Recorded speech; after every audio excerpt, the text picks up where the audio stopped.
Somo la kila siku na Richard Takim. Somo la leo, Alhamisi, tarehe 15 Mei 2025.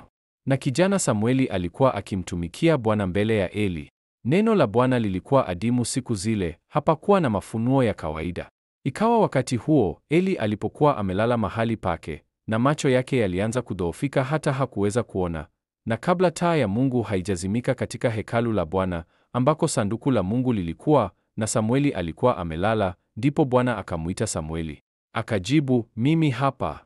Samueli wa kwanza sura ya 3, mstari wa kwanza hadi wa 4. Karibu siku ya 135 ya mwaka wetu wa ushindi. Utukufu uwe kwa Bwana Mungu kwa kutupa uhai na kutulinda kwa siku 135 za mwaka huu tayari. Haijawa kwa nguvu zetu wala uwezo wetu, bali ni kwa Roho wake Mtakatifu. Tunalitukuza jina lake takatifu kwa wema wake wote ambao umekuwa ukitufuatilia.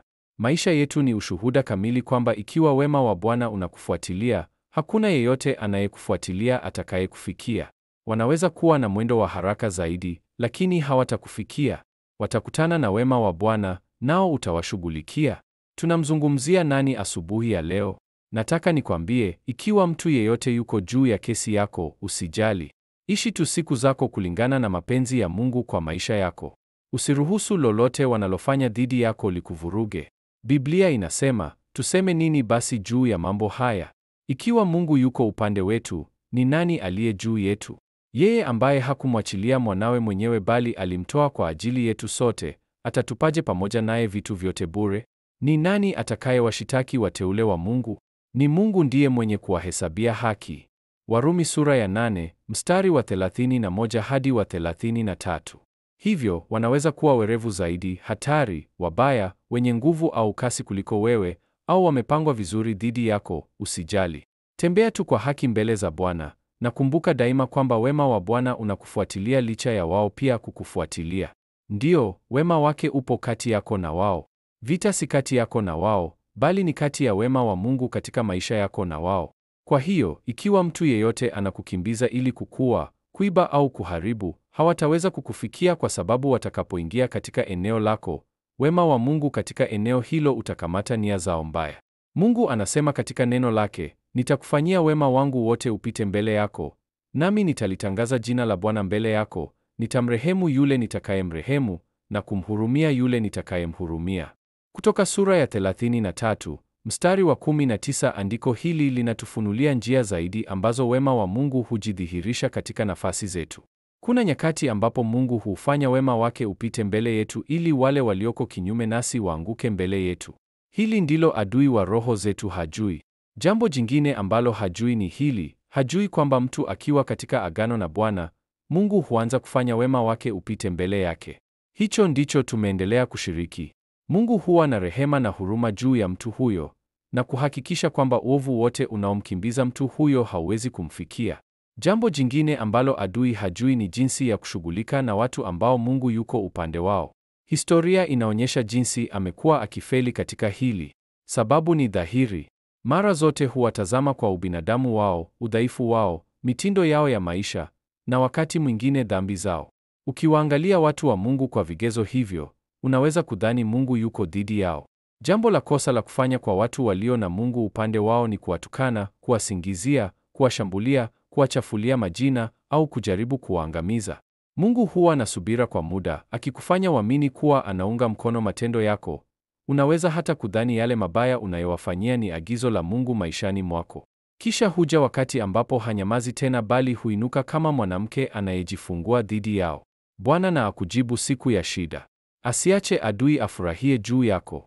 Uishi maisha ambayo Mungu yuko upande wako daima, kwa jina la Yesu Kristo. Amina. Kama nilivyosema awali, adui ameonekana kuwa asiye na hisia kiroho. Inaonekana hajui namna ya kutambua kama Mungu yuko upande wa watu. Inaonekana hajui kwamba ikiwa Mungu yuko upande wa watu, huwagusi. Kwa yale niliyoyaona katika maisha yangu na huduma, nataka niseme, ikiwa adui angejua Mungu yuko upande wetu, sidhani kama angejaribu kutudhuru. Historia ya yale ambayo Mungu amewahi kuyafanya kwa adui kwa kugusa wale alioko upande wao, yangemzuia asitujaribu. Uovu ni mwingi sana duniani. Kwa hiyo, ni muhimu sana kutambua kuwa tunamhitaji Mungu awe upande wetu daima, Na Mungu pia anahitaji sisi tuwe upande wake daima. Haiwezekani kimoja kuwa bila kingine. Kwa hakika, Biblia inafundisha kuwa ikiwa tunataka Mungu awe upande wetu, basi tujitahidi kuwa upande wake kila wakati.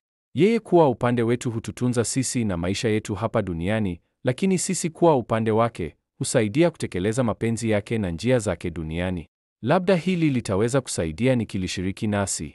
Asubuhi ya leo mawazo yangu yamerudi nyuma kwa yale yaliyotokea Nigeria kati ya mwaka wa 1996 na 2006. Ilikuwa ni kipindi kigumu kwa taifa hilo, lakini kulikuwa na mwanga mmoja uking'aa kutoka madhabahuni pa sauti ya Mungu katika kipindi chote cha maisha ya taifa hilo. Nilikumbuka jinsi Mungu alivyotumia sauti moja ya kinabii kuendeleza haki nchini, kukemea uovu wa kidini na kisiasa, na kutoa mwelekeo kwa mioyo yetu changa katika huduma pamoja na matumaini ya maisha ya baadaye yasiyojaa uovu. Lakini kati ya mwaka wa 2010 hadi 2015, mtu huyo aliharibu kwa mpigo kila kitu Mungu alikitumia kufanya kupitia yeye. Leo wachawi wamejaa kila mahali, wanajiita manabii. Ulingo wa kisiasa umejaa wanasiasa wakatili. Giza limerudi kwa kasi kuliko tulivyotarajia. Kama mtu huyu hangeacha tamaa ya kisiasa ingie moyoni mwake wenye moto wa Mungu na kuingia kwenye siasa, kama angeendelea kushika nafasi yake ya kiroho, nuru isingezimika kutoka madhabahuni pa Mungu nchini Nigeria. Hadithi hii inaonyesha jinsi Mungu anavyotuhitaji tuwe upande wake. Kila mara tunapokuwa hatupo upande wa Mungu, kwa njia ndogo au kubwa, maonyesho ya mipango na makusudi yake huanza kufifia na kufungwa. Giza ambalo Mungu alilitimua kwa kutumia imani na moto wetu, ile imani na moto wa kusimama upande wake, huanza kurudi. Kwa kuzingatia maandiko ya devosho yetu leo, tunaweza kusema, nuru itazimika kutoka hekaluni mwake. Kila mara nuru ikizimika kutoka hekaluni mwa Mungu, ajenda ya shetani hupata umaarufu kuliko ya Mungu, na itatekelezwa hata na watu walioteuliwa na Mungu kuilinda. Leo hii, kanisa na taifa vipo katika hali mbaya sana. Ingawa viongozi wa sasa wanadai kurekebisha mambo, uhalisia unaonyesha tofauti kubwa katika maeneo mengi. Mtoto wa Mungu, neno ninaloshiriki kuhusu Nigeria si la kisiasa bali ni la kinabii.